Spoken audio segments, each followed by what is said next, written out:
I constantly need to remind myself that some of the things that I've shared on social media, in the books that I've written, in talks that I've given, and on other various platforms, they were once off. It could be that some people got the message. It could be that many people will never ever see the message. And it's incredibly important that some of the messages that I feel are fundamentally important get shared over and over again. And I must not tire because there are virgin ears that'll be hearing them for the first time. I believe that South Africa does not belong to the people. And it is one of the things we have been miseducated about. This is not unique to South Africa, but I want to specifically stick to South Africa because it is currently my home. South Africa belongs to big business. And it is big business that dictates politics. It is big business that dictates what should happen to the people. It is big business that dictates the laws. The politicians will have you convinced that this country belongs to the people. You must be a patriot. South Africa for South Africans. And sometimes we even end up bashing and attacking people that are not originally from here because of this psychological priming that they've given us and this mind prison that they've put us in. Why do I say South Africa belongs to big business? If you look at how South Africa was created, as it were, conspired, it would be under the guardianship and for the monarch, Queen Victoria, if I'm not mistaken, either her or Queen Elizabeth. And it would be by sending certain British leaders and generals. To this day, by the way, many South African towns, cities are still named by some of the generals and the lords that came from the British Army that came and colonized us. They would come and create a union of South Africa. There would be a scramble for Africa. Other countries, including Britain, would take chunks of the African continent. But South Africa would be a British colony.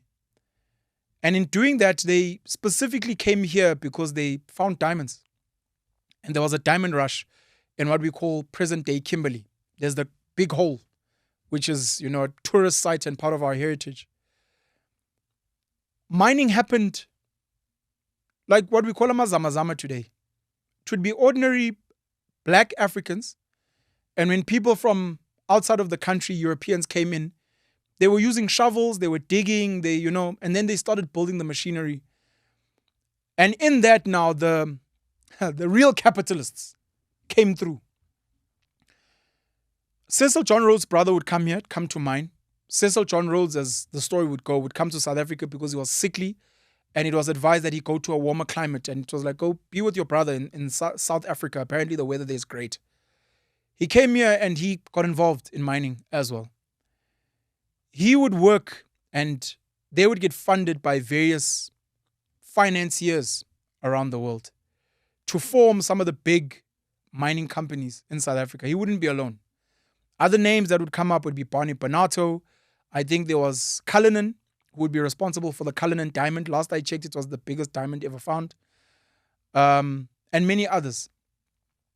The Oppenheimers, I think Ernest Oppenheimer being the first, would come through funded by the Rothschilds. Same Rothschilds in Europe, who, family of 5 brothers, father would send them across Europe. They would formalize banking. Banking that we know today, which takes its template now from the Central Bank of London, or England rather.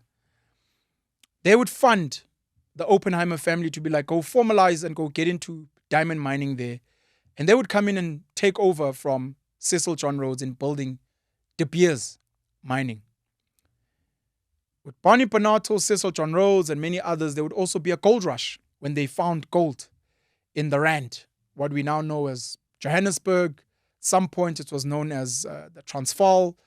At some point, well, we know it as Gauteng as well, the place of gold. Egoli, Goliteni. And those guys, specifically the Oppenheimers, would, when coming here and building their wealth, would be like, no, man, we need some type of governance structures. Cecil John Rhodes, if I'm not mistaken, may have been a mayor in Kimberley. I stand to be corrected. But he was one of the political leaders in that side. Part of his land, if I'm not mistaken, was donated to what is now UCT, what is Kirsten Bosch Gardens, and I stand to be corrected, but I think his home is still there. It's a huge piece of land. Kwakumnandi baba, babeyisikela amakhekhe umhlaba all over the place. The Oppenheimer family in particular would formalize politics into what we know today. The type of governance structures that we have today come from the Oppenheimer family. And it wouldn't be surprising that even up until last year, 2024, when I go through a list of the biggest funders of political parties, I'd find, I think, about 5 of the Oppenheimer family members and descendants that are there. Nicky Oppenheimer as the patriarch today. Jonathan Oppenheimer, I believe, is his son. There's women there, but they've gotten married, so they've lost the Oppenheimer surname. I think one of them is Mary Slack. There's another one as well. They're not really well known, but they fund political parties because this is what the family's been doing for years. Now, in formalizing politics, of which, of course, the British would run government, then the Afrikaners would come together with the Broederbond, funding the National Party. The National Party would win the rights to govern South Africa. They would then prioritize Afrikaans people, building the schools, building the universities, subsidizing Afrikaner farmers, and. And then there'd be, unfortunately, they would shaft black people off their land, the Native Lands Act of 1913, and they would in various ways exploit and abuse and kill black people. And then black people in their anger would start liberation movements to try and fight for this. The British and Afrikaners, especially after the Anglo-Boer War, were kind of comfortable to run South Africa together in split states of sorts. You had the Transvaal, which I think would be your Johannesburg, Pretoria, I think Mpumalanga or parts of Mpumalanga, etc. You'd have the Vrystaat, the Orange Free State with the Orange River, the Free State today. Those were the Afrikaner spaces. Then you'd have the Cape Colony, Eastern Cape, Western Cape, and then you'd have Natal, which is what we call KwaZulu-Natal today. There'd be Bantustans, your Putatswana, your Transkei, Ciskei, your Venda, and then there'd be a KwaZulu land, which was now known as Ingonyama Trust Land. They were fine, and the political leaders in the liberation fight, in the struggle against apartheid in particular, were fighting to sit at the table, to say we also want to be involved in the governing of this country. It can't just be Afrikaners and the English or the British. We also want to sit here at the table. 1994, with our first democratic dispensation, would be that. Nelson Mandela would reign supreme under the ANC. They'd have a government of national unity with F.W. de Klerk of the National Party and many others, Mangosuthu Buthelezi of Inkatha Freedom Party, and so on and so forth. Today, we've got a remix, a GNU, Government of National Unity, with Cyril Ramaphosa's ANC, John Steenhuisen's DA. We've got Jacob Zuma's not in the GNU, but Jacob Zuma of Umkhonto weSizwe, Julius Malema is not in the GNU of the EFF, but Gayton McKenzie's PA, Velenkosini Hlabisa's IFP, and others. Peter Groenewald's Freedom Front Plus, etc. would be a part of it. Now we get told all the time that no, man, this is our country. We must fight for it. We must. This country belongs to big business. So I gave you a bit of history on the Oppenheimers, Cecil John Rhodes, and others. They were not the only ones. With the rise of the Afrikaners with the National Party, they now became new, I wouldn't necessarily call them oligarchs, but billionaires and money makers in the Afrikaner community. The Rupert family being the most prominent. Dr. Anton Rupert building an empire in cigarettes with Rembrandt, if I'm not mistaken, which would be taken into British American tobacco. His son, of course, now, Johann Rupert, who would come in, take Rembrandt, take the family business, create a holding company, Rembrandt Group, known as Remgro, which owns a lot of their stake in businesses in South Africa and across the African continent. And he'd launch a luxury goods business based in Switzerland called Richemont, the second largest luxury goods business in the world. I believe they have a wine range with the Rothschilds. We're going back to the Rothschilds again now. They've got Rupert and Rothschild. It's a very popular wine if you're a wine drinker. And he'd be favored. I mean, Johann Rupert goes to the World Economic Forum. He speaks to the French investors and Swiss investors and other elite people.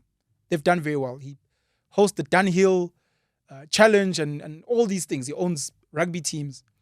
There'd be other wealthy Afrikaners. Your Christo Visa of Shoprite Group with Checkers, biggest retail chain on the African continent, Pepco, and many other brands under that. Koos Becker started off Naspers, Nationale Pers, Beperk, I think, Naspers. They delisted a couple of years ago because South Africa didn't have enough money. They became a R1 trillion business and they needed to fundraise somewhere else. They went to go and list in Amsterdam, in the Netherlands. Afrikaners, the Dutch, going back home. They have Mnet Pay TV, that have MultiChoice, that have all these newspapers and magazines, and that built this huge empire. Koos Becker would go and invest in Russia, he'd invest in Brazil, he'd invest in India, in media, he'd invest, arguably the greatest investment deal in trading history. He'd invest in a Chinese company called Tencent, which had happened to create a company or an app called WeChat, which is the biggest chat app in China and arguably the most innovative chat app in the world, better than your WhatsApp or anything else. People use it to pay, they use it for the news, they use it to chat with family, and.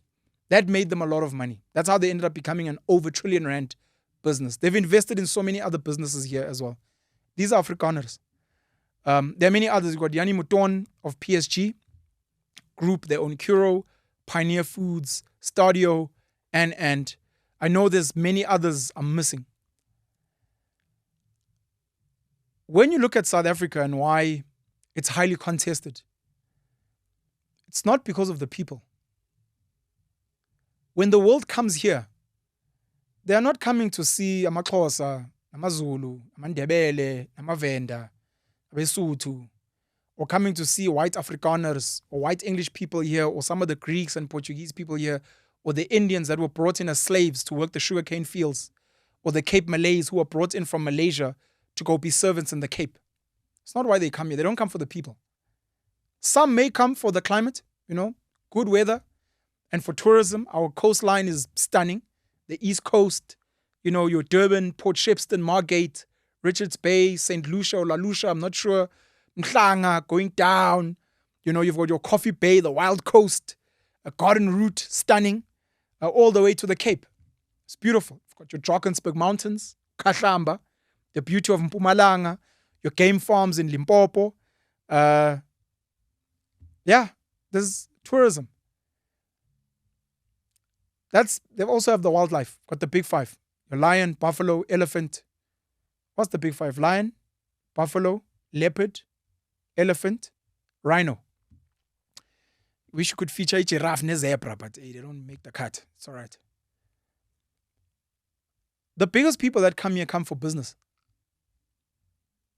Some of these people that I've mentioned here are a big deal because of business, because of making money. Now, the core of what the South African economy was built off of is mining. Diamonds, gold. Later on, copper, coal, chrome, platinum, uranium. You can go, boy. The only other country that rivals us, or beats us rather, in our minerals is the Democratic Republic of the Congo, which unfortunately is not as nice as South Africa. There's conflict there. The people are living in worse poverty than us. But there are many foreign investors there. And trust me, they're not there for the people or for the country. So mining came and became a bedrock for the developed economy, which then came with the politicians and the governance structures to manage the people, the economy, the tax, the infrastructure. The governance, the politicians that were installed were not installed also just to worry about the people. That would come later. Their biggest thing was ensuring that, can we get a functioning economy, and can we ensure, because I'm a businessman, I don't have time to be building roads and building railways and building ports and making sure we have electricity. So we're going to need a government to do that. The Afrikaner government would be the ones, and they weren't the first. I think the first street light would be in Kimberley, funny enough. But Eskom became a behemoth. I think 40% of Africa's electricity comes from Eskom. This would be a directive asking Hendrik van der Bijl, Afrikaner, who had studied in Germany, to come back and build this thing.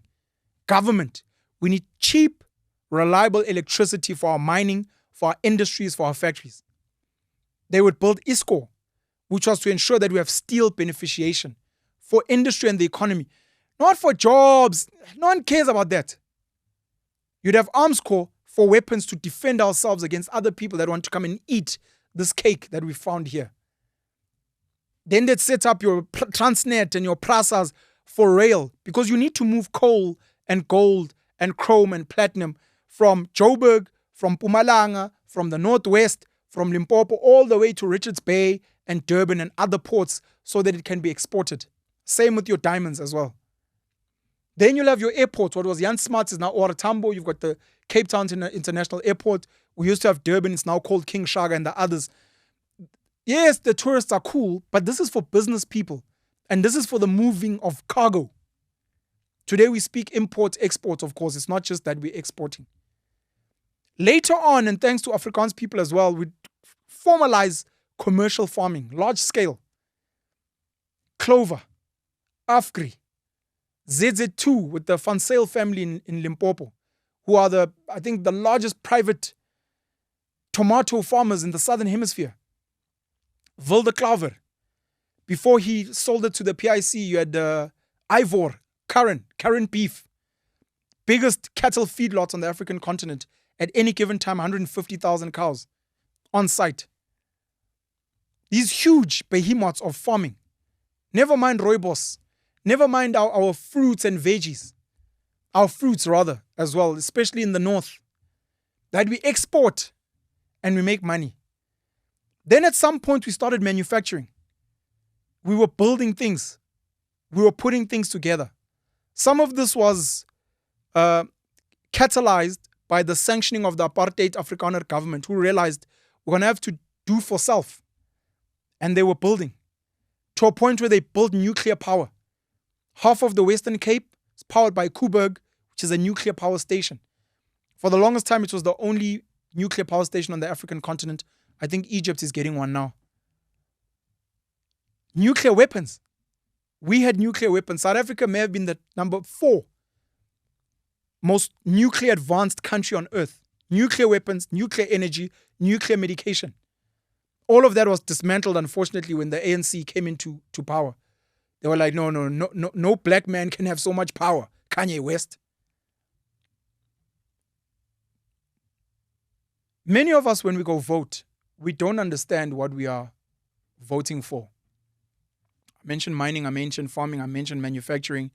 Today, a chunk of our economy is financial services, your banking, your insurance, etc., etc. Tourism, as an example. We are voting for security guards. The security guards are not for us. When you move into an estate or a complex and there's security there and someone convinces all the residents, you must come vote for the security team that you want. And you get so excited. The security is here for us. It's not here for you. The security is there for the property, for the value. It is the landlord, it's the body corporate, it's the trustees that want security there. Yes, to keep weird people from coming in and destroying their property, but also to manage you. You, the tenants, or the people living there. They must manage you to be like, but this is not allowed here. You're making too much noise. There's funny things happening. We're chasing you out. And you're like, but I voted for you. Sorry. We work for this estate. That's what this complex, they pay for us. They pay us. Yes, but I also pay rent. I also pay my bond. Yeah, but we actually don't work for you. When Cyril Ramaphosa would quote Hugh Masekela's Tumamina. Tumamina, we sizwe. Hugh Masekela would be referencing black people saying, send me to go and tell the story of the black struggle. Cyril Ramaphosa would quote that song and many people would applaud. But in my head, I was like, I don't think he's singing for black people. I don't think he's singing for poor people. I think he's referencing that song to say the people that own this country, the big business owners, send me. I will be your security guard. I will ensure that your business interests are taken care of. I will ensure that things work. Sort of failed, but that's what he was saying. And I will ensure that the people living here are not problematic. How do we see this? Sitting on the board of London Mining, Lonmin, they're one of their mines at Marikana, where the workers were marching. Something, if you reverse back, Cyril was responsible within NUM, the National Union of Mine Workers. They would have the biggest march, protest of mine workers back then, Animal Farm. You fast forward now, he's a BEE beneficiary, he's a billionaire. He's sitting on the board. He's a deputy president of the country. And he's sending the police to go and manage mine workers striking for better salaries. He's not sending them to be like, hey, those people sent me to take care of them, go make sure that they're fine. He was like, we've got a mine there, we've got wealth there, we've got foreign investors there, go look after their investments, go find out what these people want, and if they become a problem, go deal with them. When we had the lockdown under COVID, Cyril Ramaphosa, the ANC government, would unleash the police and soldiers onto the people. Not for the people's sake, for the sake of pharmaceutical companies that needed to sell vaccines, for the sake of the World Economic Forum that dictates economic policy, for the sake of the World Health Organization which dictates what we must get shoved into our bodies, for the sake of the United Nations, not for us. We didn't want to be policed or soldiered. We wanted to be in the streets. Listen to us. I need to be voted for you. No. I don't take directive from you. I take directive from the UN, the WHO, the WEF, and some of the other global powers, not from you. Who are you? Poor person. So we've missed it. We've missed this whole thing. The Oppenheimers became wealthy. Some of the Afrikaners became wealthy. Today we've got a new black bourgeoisie, rich blacks. Patrice Motsepe being one of them. Mzi Khumalo, Saki Matsozoma, Lazarus Zim, Dr. Anna Mokhokong, Daphne Nkosi. I can keep going. Dabantsele, we had Richard Maponya. We can keep going. A new black elite. They become now the new funders of the security guards. Some of these guys, Saki Matsozoma, were in the ANC. They became rich, they left. Trevor Manuel joined the ANC, became rich, left. Maria Ramos joined, left. Mzi Khumalo joined, left. The same way Anton Rupert was part of the Broederbond, the Afrikaner Bond, and as soon as he became rich, he left to become a globalist. You become part of the rich to own the businesses so that you can handpick the security guards. Patrice Motsepe would be responsible for funding the ANC, the DA, the EFF, and I think the Freedom Front Plus at last year's elections. And I know he's not the only one. You can't, as an ordinary South African, just go and contest elections. It costs money. And it's rumored that if you want to run for in the national elections, you need at least 750,000. That excludes 99.9% of all South Africans. Where are you going to get that money from? You're going to get it from the rich. Part of them being the Oppenheimers, part of them being the new rich Afrikaners, your Rian Starsens and Michael Leroux of Capitec. You've got your Martin Moshal. I've mentioned Patrice Motsepe and including the Oppenheimers again. These are the people that are going to fund you for you to go and be a security guard. So that when the tenants and the residents vote, they are voting from a group of 3 that were already handpicked by the rich. Because if you come and you try and engineer a coup or whatever the case may be, they will take you out. Not on behalf of the citizens, on behalf of their wealth. It is not by accident that Chris Hani was taken out. Martin Tembisile Hani. It is not by accident that Stephen Bantu Biko was taken out. It is not by accident that Robert Mangaliso Sobukwe was the most feared prisoner on Robben Island and was isolated to himself. Abo Nelson Mandela got to be with other comrades there. Robert Mangaliso Sobukwe of the PAC, the Pan-Africanist Congress, was alone there. It's not by accident. They know what it takes. We may look at Julius Malema and Jacob Zuma as revolutionaries and countering the system, but these guys don't dismantle and disrupt the status quo much. Their argument as security guards is to say, no, but the tenants would just like the noise curfew from 8 to 10, please. And that's the big fight. No, the tenants, the residents are just saying, can they please bring in more friends and visitors than the stipulated 2? Can they bring in 4? They're just asking, can they also get a tender to clean the estate or the complex?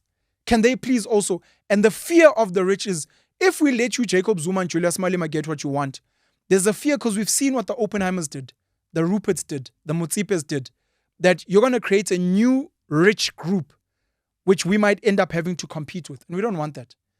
We want people that have got a thumbs up from us. The Oppenheimers, happy with the Ruperts. Ruperts, happy with the Mutsipes.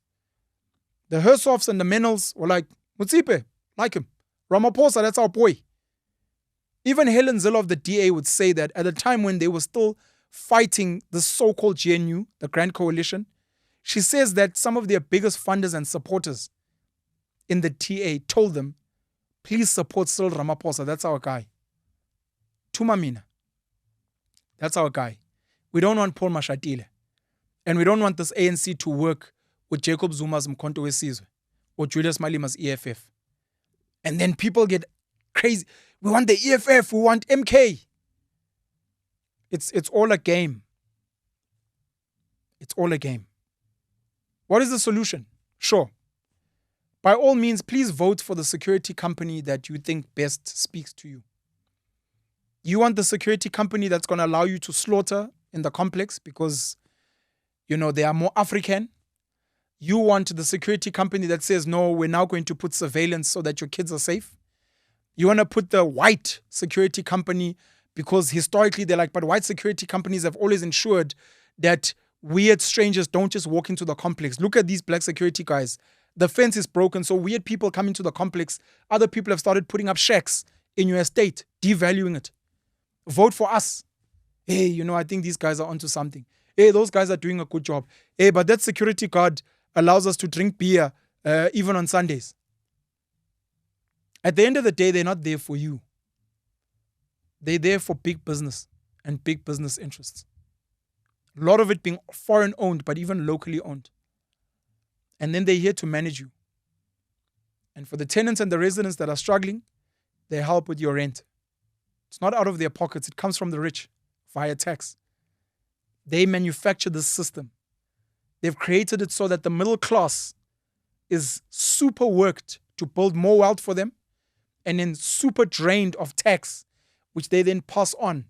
Because it's the big companies that withhold your tax and pass it on to government. They are security guards to be like, okay, let's now take care of some of the poor so that they don't get too angry and agitated and want to overthrow us. And for that, you give it a thumbs up. How do we change this? You change this by getting involved in the economy. By hook or crook. As much as they come with a lot of crime, a lot of carnage, a lot of terrorizing communities, there's something to be admired by the Zamazamas / artisanal miners, where we used to be before the Oppenheimers and others formalized mining in this country and dictated that you need to get a mining license from Gwede Mantashe and the Department of Mineral Resources.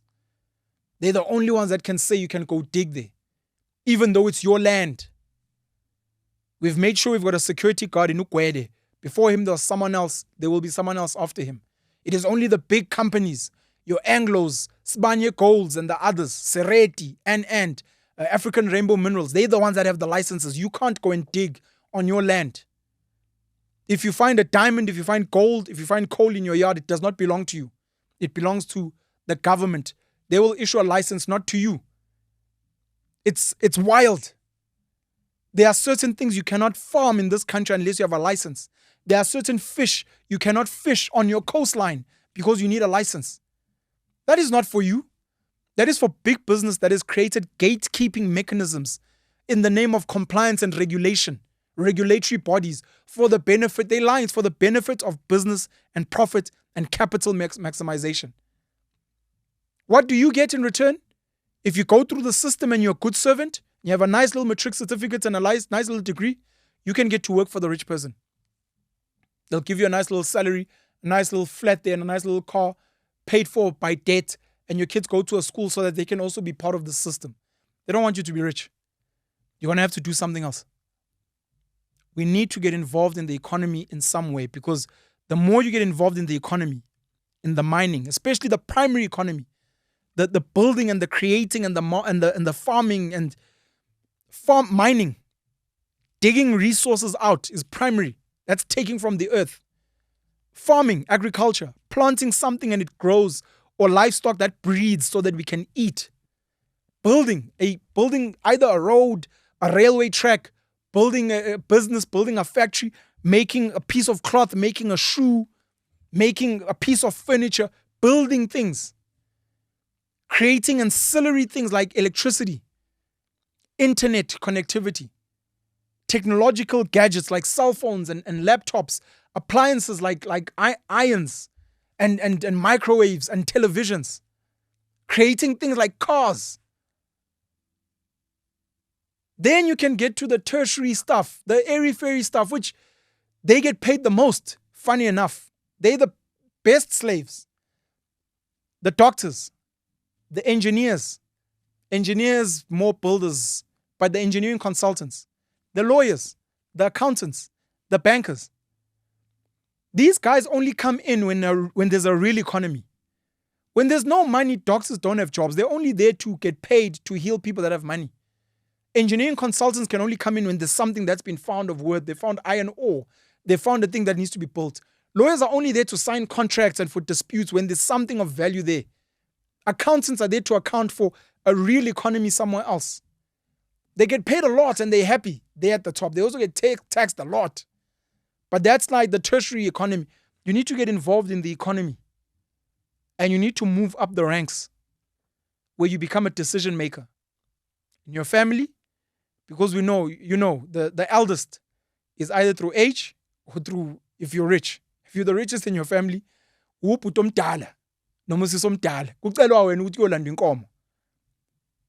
so your family, your community, where people in the community know who's the richest supermarket owner, who's the richest truck owner, who's the richest farmer, who's the richest whatever in the community.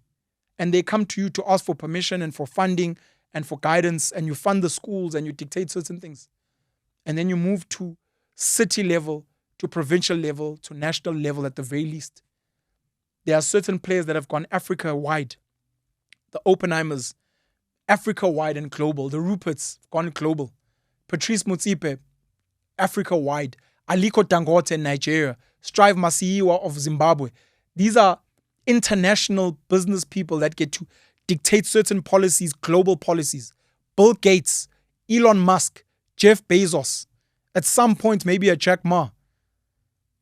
These are the guys that get to dictate global policy on how things work because they got involved in the economy. Who the fuck cares who Bill Gates votes for? Or Patrice Motsepe? It's one vote. Their vote doesn't matter. But they get to dictate who the rest of you are voting for. And even after you voted, when there's certain policies they don't like, they find ways for those policies to be shut down. We get told by the DA things like, but the markets will react. But the markets didn't vote though. Why now are the markets reacting? No, but if the markets react, jobs will be lost, the rand will... Then why are we voting? If the markets are dictating, that means the markets / big business, that's boss. Then why are we voting? We're saying, do this. No, but guys, the rand. But guys, businesses will leave and will lose jobs. Get involved in the economy. Get involved in the economy and become someone of worth. Then you will become a real role player in this country and elsewhere.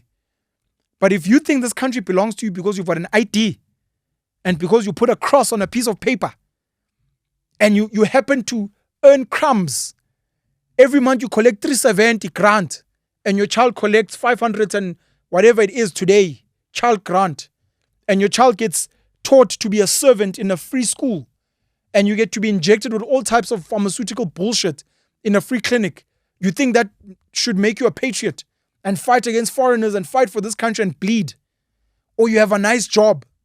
You're that slave with the gold chains. You're like, nah, I know we're slaves, but I get to sleep in the house. And I know your chains are made of copper. Nigga, I got gold chains, homie. My chains are made of gold. Still a chain, homie. You're swimming in debt. You're one salary away from your house being repossessed. One salary away from your car being repossessed. One salary away from your children being kicked out of their private school. your medical aid being cancelled, your fancy little life being taken away from you. You are a slave to the same system. Han Rupert doesn't care about medical aid. He owns Mediclinic. Adrian Gore doesn't care about medical aid. He owns Discovery. These guys can go anywhere they want and do whatever they want. These are the people that actually are the real players in this country. The rest of us are just, like I said, tenants and residents in a complex that is not even our own. That's very important for as many people as possible to understand, so that you can start moving in the right direction. And more importantly, so that you can have peace. So many people get worked up, listening to politicians argue and bicker.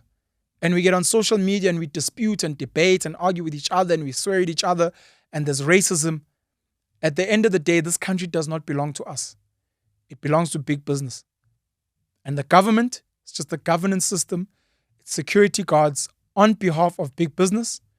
And their other job as security guards is to run a little charity foundation on the side, an orphanage, what we call social welfare, for the poorest majority.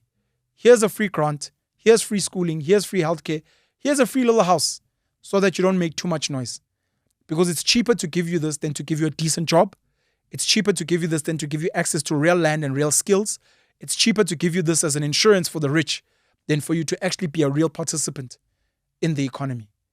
I wish more and more of us could take on the mindset of amazamazama, take on the mindset of small-scale farmers, take on the mindset of small-scale artisans that build things, that can fix things, that can put up a little house. That's fundamentally important. South Africa does not belong to the people. It belongs to big business. Paying you all the black pen.